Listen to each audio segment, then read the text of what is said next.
السلام علیکم ورحمۃ اللہ وبرکاتہ۔ بسم اللہ الرحمن الرحیم، والصلاة والسلام علی رسولہ الکریم وعلی آلہ وصحبہ اجمعین، اما بعد۔ خواتین و حضرات، حالات حاضرہ پر مشتمل پروگرام اسلام کے مطابق کے ساتھ خلیق الرحمن آپ سے مخاطب ہے۔ آج سے ٹھیک آج جمعہ کا دن گزر چکا، مغرب کے غروب کے ساتھ ہی ہفتے کے دن کا آغاز ہو چکا ہے، اور بس صرف 2 دن رہتے ہیں، ہفتہ اور اتوار۔ 17 جون، کیوں احسان 17 جون ہے؟ 17 جون 2024 عید الاضحیٰ 10 ذو الحجہ، قربانی کی عید۔ اسی مناسبت سے قرآن کریم کی چند آیات کا انتخاب کیا ہے۔ ابراہیم علیہ السلام کی قربانی اور پھر ابراہیم علیہ السلام کی وفاداری، ان دونوں پہ بات ہوگی۔ اللہ کی ذات مجھے آپ کو قربانی کی حقیقت، قربانی کی روح سمجھنے کی توفیق عطا فرمائے۔ سورہ صافات ہے، اور سورہ صافات کے اندر جہاں حضرت نوح علیہ السلام کا تذکرہ ہے، بالکل معاً بعد ہی ابراہیم علیہ السلام کا تذکرہ بھی ہے کہ وَإِنَّ مِن شِيعَتِهِ لِإِبْرَاهِيمَ، کہ ابراہیم، نوح علیہ السلام کی جماعت میں سے ابراہیم علیہ السلام بھی تھے۔ اذ جاء ربہ بقلب سلیم، ابراہیم علیہ السلام اپنے پروردگار کے پاس قلب سلیم لے کے آئے تھے، بیلوس دل لے کے آئے تھے، پاک صاف نتھرا ستھرا دل لے کے آئے تھے، جس میں منافقت کا، ذاتی خود غرضی کا، شرک کا، کسی چیز کا کوئی شائبہ تک نہیں تھا۔ قلب سلیم لے کے آئے تھے۔ اللہ اکبر۔ اذ قال لأبیہ وقومہ ماذا تعبدون، اور ابراہیم علیہ السلام جو قلب سلیم لے کے آئے تھے، چونکہ اللہ کے نبی تھے، تو انہوں نے اپنے والد کو اور اپنی قوم کو کہا ماذا تعبدون، ارے تم کن چیزوں کی پوجا کرتے ہو؟ تم کن چیزوں کی پوجا کرتے ہو؟ یہ حقارت ہے۔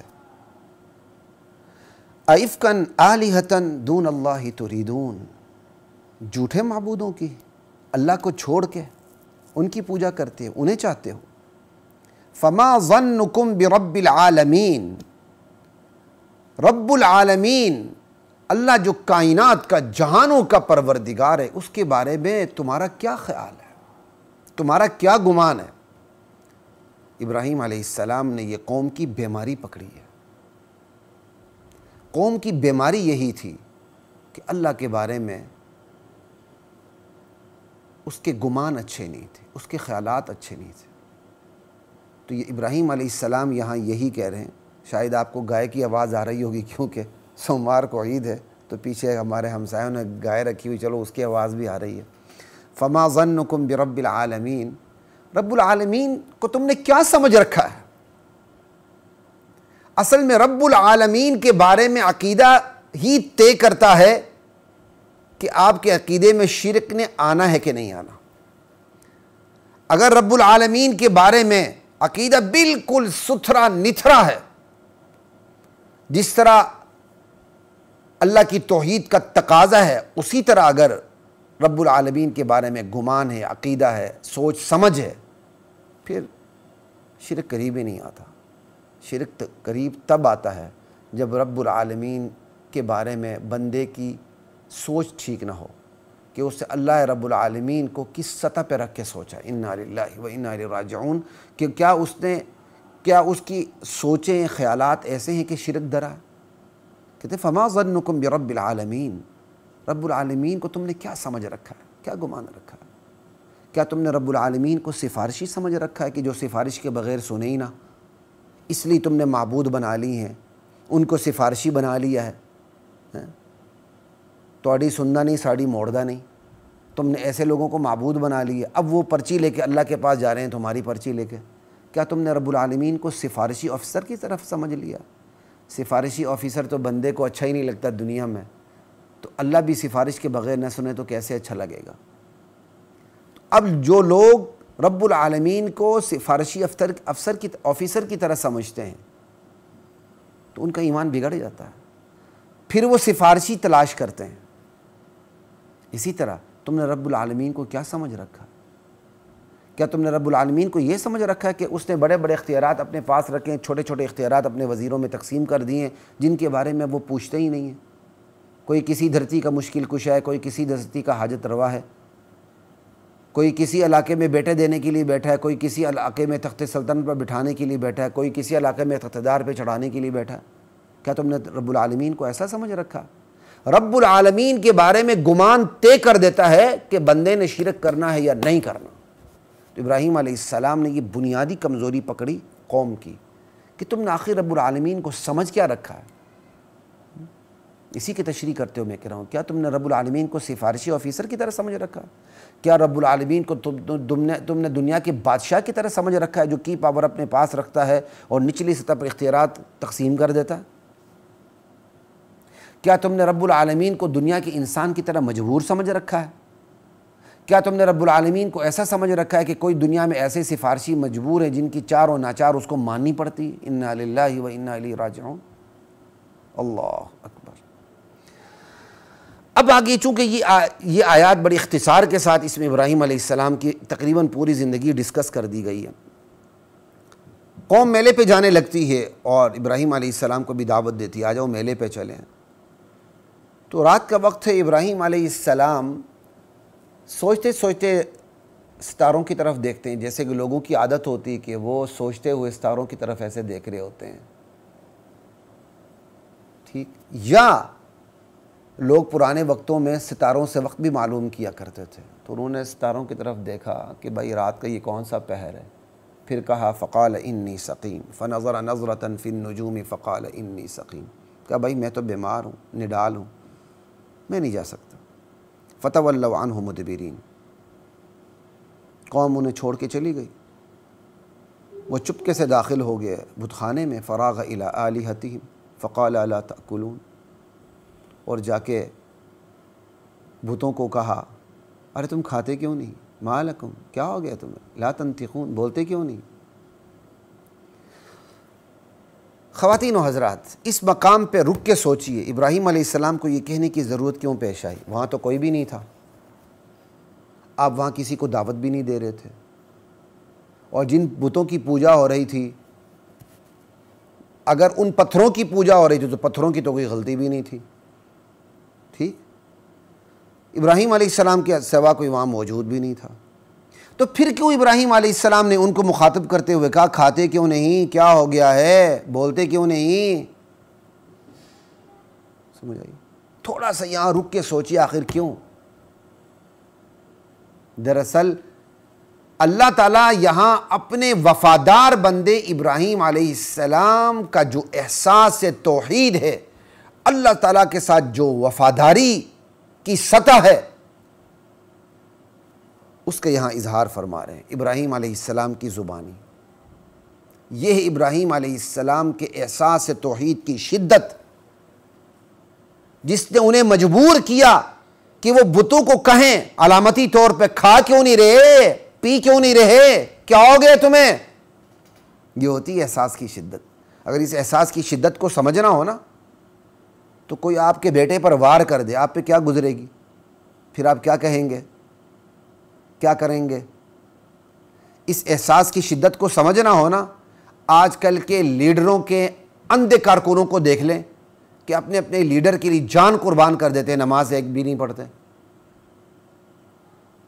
ہر سیاسی مذہبی پارٹی اپنی قیادت کے لیے جان قربان کرنے کو تیار ہے، اور جو جان قربان کرنے والے ہیں ان میں سے بہت بڑی تعداد بے نمازیوں کی ہے۔ یہ کیا ہے؟ یہ احساس کی شدت ہے، بندہ اپنے قائد کے خلاف بات ہی نہیں سن سکتا۔ بس یہ احساس کی شدت جو پیدا ہوتی ہے نا، وہ ہم نشینی سے پیدا ہوتی ہے۔ آپ کا ہم نشین کون ہے؟ آپ کی ہم نشین کتابیں کون سی ہیں؟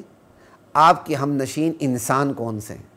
اگر آپ کے ہم نشین کتابیں قرآن ہیں، احادیث ہیں، علماء امت کی کتب ہیں، آپ کے ہم نشین نیک لوگ ہیں، تو آپ کے اندر اچھا احساس پیدا ہوگا، پھر اس احساس کے اندر شدت آئے گی، وہی احساس کی شدت عقیدہ بنے گا، نظریہ بنے گا، اور وہی عقیدہ نظریہ مقصد زندگی میں ڈلے گا، وہی مقصد زندگی عمل میں دکھے گا، وہی اس عمل کے اندر تسلسل آ جائے تو وہ عمل عادت کے روپ میں سامنے آئے گا، اور عادت کے اندر نظم و ضبط پیدا ہو جائے تو عادت سیرت میں بدل جائے گی، عادت سیرت کہلائے گی، پھر سیرت تربیت کے مراحل سے گزرتی ہے، احکام، حوادثات، اونچ نیچ، نشیب و فراز سے گزر کے اپنی انتہائی ترقی یافتہ شکل اختیار کر جاتی ہے۔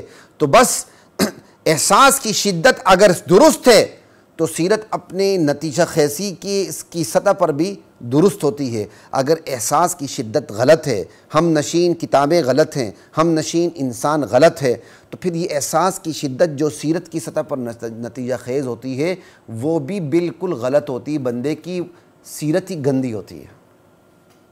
تو یہاں دراصل ان آیات کے ذریعے اللہ تعالیٰ اپنے وفادار بندے ابراہیم علیہ السلام کے احساس کی شدت کا اظہار فرما رہے ہیں، ابراہیم علیہ السلام کی بات نقل کر کے کہ میرے بندے ابراہیم کو دیکھو، بت خانے میں جاتا ہے، وہاں اس کی سوا کوئی بندہ موجود نہیں ہے، صرف ابراہیم ہے اور وہاں میری ذات ہے۔ اور ابراہیم کی احساس کی شدت دیکھیں کہ ابراہیم علیہ السلام بتوں سے کہتے ہیں کھا کیوں نہیں رہے، پی کیوں نہیں رہے، کیا ہو گیا تمہیں؟ ہائے کاش یہ احساس کی شدت عقیدے کے حوالے سے مجھے اور آپ کو نصیب ہو جائے، ہائے کاش ہمیں نصیب ہو جائے، تو ہمارے جو مسلمان ہیں ان کی عقیدے کے بارے میں، نظریات کے بارے میں غیرت جاگے۔ آج بہت بڑی مسلمانوں کی تعداد ایسی ہے جنہیں اپنے عقیدے کا پتہ نہیں، اپنے نظریے کا پتہ نہیں، اور اگر پتہ ہے تو انہیں غیرت نصیب نہیں۔ وہ جوڑ کی نیت سے انہوں نے اپنے عقائد کو برباد کر کے رکھا ہوا ہے، دل آزاری نہ ہو کے سہارے سے انہوں نے دین کو کھلواڑ بنا دیا ہے۔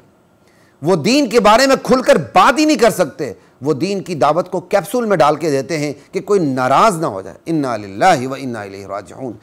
خواتین و حضرات، جب تک اسلامی نظریات کے حوالے سے، اسلامی عقائد کے حوالے سے، چاہے وہ عقائد اور نظریات توحید کے حوالے سے ہوں، رسالت کے حوالے سے ہوں، نبوت اور رسالت اور ختم نبوت اور ختم رسالت کے حوالے سے ہوں، یا صحابہ کی عظمت اور اس کے دفاع کے حوالے سے ہوں، جب تک احساس میں شدت پیدا نہیں ہوتی، غیرت پیدا نہیں ہو سکتی، اور بندہ غیرت و حمیت کا مظاہرہ کبھی بھی نہیں کر سکتا، بلکہ بغیرت بنے گا اور یہ ہو سکتا ہے کہ مکمل پٹری سے اتر جائے۔ لا الہ الا اللہ۔ آپ دیکھتے نہیں سوشل میڈیا کے اوپر بہت سے سنیوں کے اوپر بھی روافظ کی چھاپ پڑی ہوئی ہے۔ یہی ہوتا ہے، جب احساس کی شدت خدا حافظ کے دیتی ہے نا، بندہ آہستہ آہستہ زندیق اور مرتدوں کی صف میں جا کے کھڑا ہو جاتا ہے۔